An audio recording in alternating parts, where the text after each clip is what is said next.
प्रिय दर्शकों नमस्कार।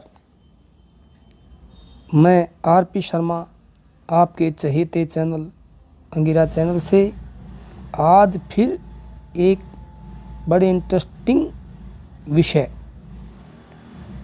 वास्तु में भाग्य पर चर्चा करूंगा, जो पिछली वीडियो में भी कर चुका हूं। महाभारत के एक उदाहरण के बारे में जिक्र किया था, जो मैं इस वीडियो में आपको बताऊंगा। प्रिय दर्शकों, विद्वानों का मत है कि एक व्यक्ति को अपने गत 101 जन्मों में किए गए अच्छे बुरे कर्मों का फल भोगना पड़ता है। ये बात अलग है कि वर्तमान जीवन में कोई व्यक्ति ऐसे कर्मों को भोगे जो उसने इस जन्म से 100 जन्म पूर्व में किए हों। इस संदर्भ में महाभारत की एक कथा का उदाहरण देकर मैं आपको बताता हूँ, कृपया सुनेंगे। महाभारत के युद्ध के समय की बात है कि युद्ध समाप्त हो चुका था। कौरव और पांडवों को विशाल स्तर पर जनहानि का सामना करना पड़ा था। इस हानि में कौरवों को बहुत अधिक एवं अपूरित हानि हुई। महाराज धृतराष्ट्र के समस्त 100 पुत्र इस युद्ध में मारे गए थे। युद्ध समाप्त हो चुका था। ऐसे में भगवान श्री कृष्ण उन सभी परिचितों के यहाँ जा रहे थे जिन्हें किसी भी प्रकार की जनहानि का सामना करना पड़ा था। एक दिन वे महाराज धृतराष्ट्र से मिलने राजमहल पधारे। धृतराष्ट्र बहुत ही उदास एवं जीवन से निराश दिखाई दे रहे थे। श्री कृष्ण उनके समीप आकर बैठ गए और पुत्रों के मारे जाने पर शोक संवेदना व्यक्त की। श्री कृष्ण जी की बात सुनकर धृतराष्ट्र रो पड़े और उन्होंने श्री कृष्ण जी से पूछा कि हे प्रभु, आप त्रिकालज्ञ हैं, आप सर्वेश्वर हैं, आपसे कुछ भी छिपा हुआ नहीं है। अतः आप मुझे ये बताएं कि जब मैंने अपने पिछले 100 जन्मों में भी ऐसा कोई कर्म नहीं किया जिसका प्रतिफल मुझे इस रूप में भोगना पड़ा है, आप बताएं कि इस युद्ध में मेरे 100 पुत्र क्यों मारे गए? जब मेरी मृत्यु होगी तब मेरे मुख में जल डालने वाला एक भी पुत्र मेरी मृत्यु सैया के समक्ष नहीं होगा। आप बताएं कि मेरी गति कैसी होगी? जो दुख मैं भोग रहा हूं उसका क्या कारण है? भगवान श्री कृष्ण कुछ पलों के लिए धृतराष्ट्र के दुखों से स्वयं भी दुखी हुए, लेकिन कुछ पल बाद उन्होंने कहा कि महाराज, मैं आपको बताता हूं कि जो व्यक्ति जीवन में अच्छे बुरे दिनों को भोग करता है उसके पीछे निश्चित रूप से कोई न कोई प्रबल कारण अवश्य होता है। आप जिन दुखों की बात कर रहे हैं उसका भी कारण अवश्य है।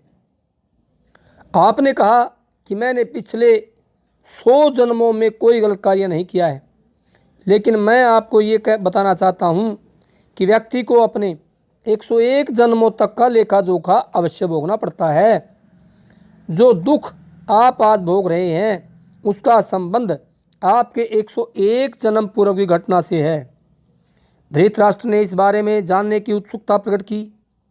भगवान श्री कृष्ण ने बताया कि आज से 101 साल पहले आप एक राजा के रूप में एक राज्य करते थे।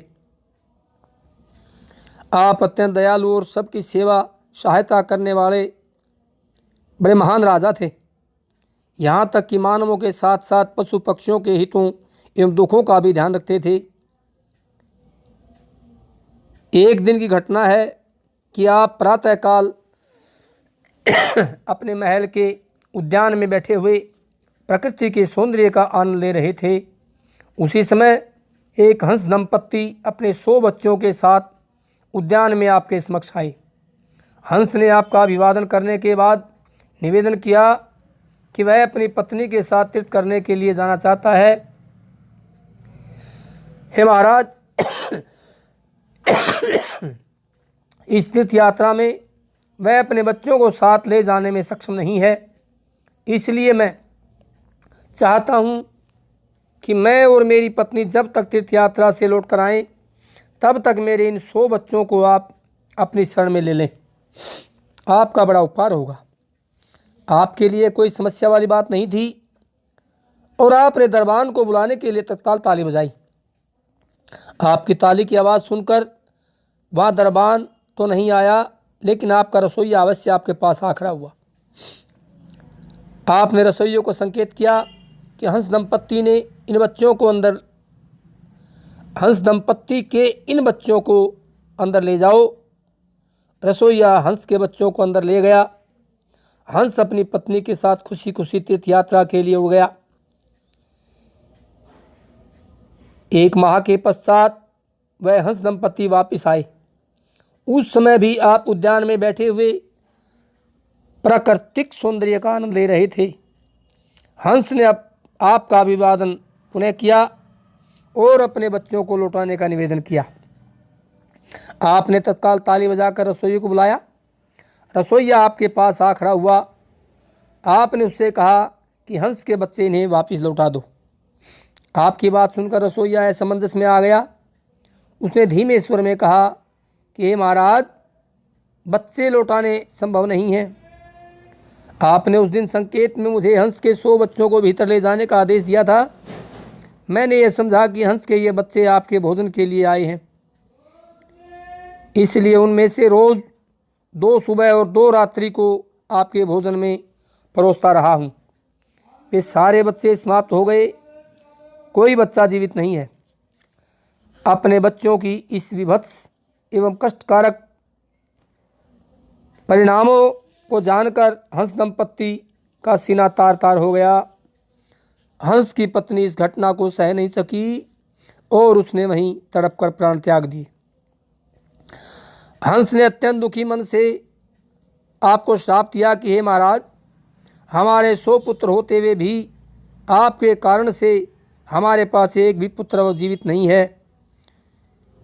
याद रखें, एक दिन ऐसा आएगा जब आपके भी 100 पुत्र होंगे, लेकिन आपके मरने के समय उनमें से एक भी जीवित नहीं होगा। आप उसी प्रकार से तड़प रहे होंगे जैसे आज मैं और मेरी पत्नी तड़प रहे हैं। और इतना कहकर उसने भी तड़प कर वहीं प्राण त्याग दिए। भगवान श्री कृष्ण ने कथा समाप्त करते हुए बताया कि महाराज, उस जन्म में आपने हंस दंपत्ति के 100 बच्चों को मरवा दिया था। हालांकि ऐसा करने का आपने आदेश नहीं दिया था, लेकिन उनके बच्चों का जो अंत हुआ उसका कारण तो आप ही थे। इस कारण से उस जन्म में किए गए इस पाप का फल आपको किसी न किसी जन्म में तो भोगना ही था। वही फल आप इस जन्म में भोग रहे हैं। आप ऐसा न सोचें कि आपको ऐसे कर्मों का फल भोगना पड़ा है जो आपने किए ही नहीं। एक बात मैं आपको और बताता हूँ कि किसी भी कारण से व्यक्ति की निश्चित मृत्यु का समय बदल सकता है, लेकिन भाग्य का फल कभी नहीं बदलता। ये अलग बात है कि किसी को अपने किसी जन्म में किए गए कर्मों का फल उसी जन्म में भोगने को मिले अथवा किसी व्यक्ति को 100 जन्मों के बाद मिले।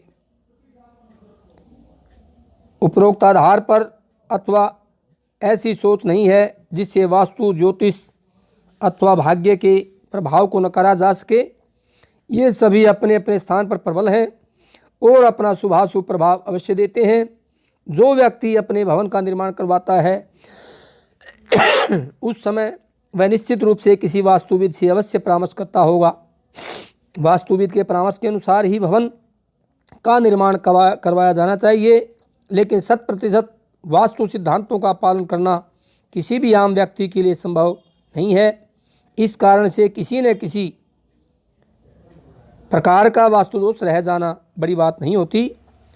विद्वान वास्तुविदों का भी ये विचार है कि निर्माण कार्य के दौरान छोटे मोटे वास्तु दोषों का रह जाना बड़ी बात नहीं है, लेकिन उनका परिहार भी संभव है अथवा ऐसे दोष व्यक्ति के जीवन को गंभीर रूप से प्रभावित नहीं करते। ज्योतिष के बारे में भी विद्वान ज्योतिषियों का कहना है कि उनके द्वारा किए गए भविष्य कथन कभी कभी असत्य भी सिद्ध हो सकते हैं। जीवन में घटने वाली घटनाओं का कोई एक निश्चित आधार नहीं होता। पलक झपकते ही घटनाएं अथवा इनसे प्राप्त होने वाले परिणाम बदल सकते हैं। जहाँ तक भाग्य का प्रश्न है, उसके बारे में यही कहना पर्याप्त होगा कि व्यक्ति के पास अभी ऐसी शक्ति नहीं है जिससे वह अपने भाग्य के बारे में बिल्कुल सही रूप से जान सके, लेकिन इसके उपरांत भी व्यक्ति के जीवन के हर पक्ष को, उसके द्वारा किए जाने वाले कार्यों को उसका भाग्य अवश्य प्रभावित करता है। हम अपने जीवन में किसी कार्य को करने के लिए भरपूर परिश्रम करते हैं, किसी प्रकार की कोई कमी नहीं रखी जाती। इसके उपरांत भी हम अक्सर यही कहते हैं कि अब सब कुछ भाग्य पर निर्भर है। एक कुशल चिकित्सक जब किसी रोगी को कोई बड़ा ऑपरेशन करने की कहता है और ऑपरेशन करता है, तो उस समय उसका यही प्रयास रहता है कि मृत्यु मुख में जाते हुए रोगी को नया जीवन दिया जा सके। वह अपना पूर्ण प्रयास करता है, और जब परिजन रोगी की स्थिति के बारे में जानने का प्रयास करते हैं तो चिकित्सक यही कहता है कि मैंने अपनी तरफ से पूर्ण प्रयास किया है, आगे उसका भाग्य, उसे कितना लाभ मिलता है, ये उसके भाग्य पर निर्भर है। ईश्वरीय शक्ति को भी भाग्य के रूप में देखा जा सकता है, लेकिन ये पूर्ण रूप से सही नहीं है। ईश्वर की कृपा हमें पूजा, उपासना एवं अर्चना से प्राप्त होती है, लेकिन भाग्य हमारे द्वारा किए गए कर्मों द्वारा निश्चित होता है। आमतौर पर देखा जाता है कि जब कोई व्यक्ति अपने भवन का निर्माण करवाता है अथवा मकान में कुछ नवीन निर्माण कार्य करवाकर उसमें सुधार करवाता है, तब उसके जीवन में अनायास रूप से समस्याएं आने लगती हैं। अनेक व्यक्तियों का ये अनुभव है कि टूट फूट ठीक करवाने अथवा निर्माण में परिवर्तन करने पर अवश्य ही व्यक्ति का भाग्य प्रभावित होता है। इस बारे में विस्तार से चर्चा मैं आगे भी करूंगा, लेकिन अब यही कहना चाहता हूं कि जब भी अपने भवन का निर्माण कार्य हम लोग कराते हैं अथवा कोई बना बनाया मकान खरीदते हैं, तब उसमें प्रवेश से पूर्व व्यक्ति को 2 कार्य अवश्य करने चाहिए। इनमें से पहला कार्य ये है कि किसी विद्वान ज्योतिषी से अपनी जन्म पत्रिका का विश्लेषण अवश्य करवाए। ग्रहों की कैसी स्थिति है, कौन सा ग्रह कब पीड़ा देगा, इसके बारे में जानकर उस ग्रह की शांति करने का प्रयास अवश्य करना चाहिए। दूसरा कार्य, भवन निर्माण अथवा भवन खरीदते समय या खरीदने के पश्चात जितने अधिक दान कर्म किए जा सकते हैं उतने किए जाने चाहिए। दान के बारे में यह माना जाता है कि इससे व्यक्ति के जीवन में अशुभ घटनाओं में कमी आती है तथा उसका भाग्य प्रबल होता है। आज का विषय यहीं विश्रामित करता हूँ। आशा करता हूँ कि प्रिय दर्शकों, मेरी ये ज्योतिष के बारे में चर्चा आपको पसंद आई होगी। अगर आपको पसंद आई है तो कृपया लाइक, शेयर और सब्सक्राइब करें, और इसी प्रकार से कोई गलती हो जाती है तो कमेंट में अवश्य लिखें। धन्यवाद।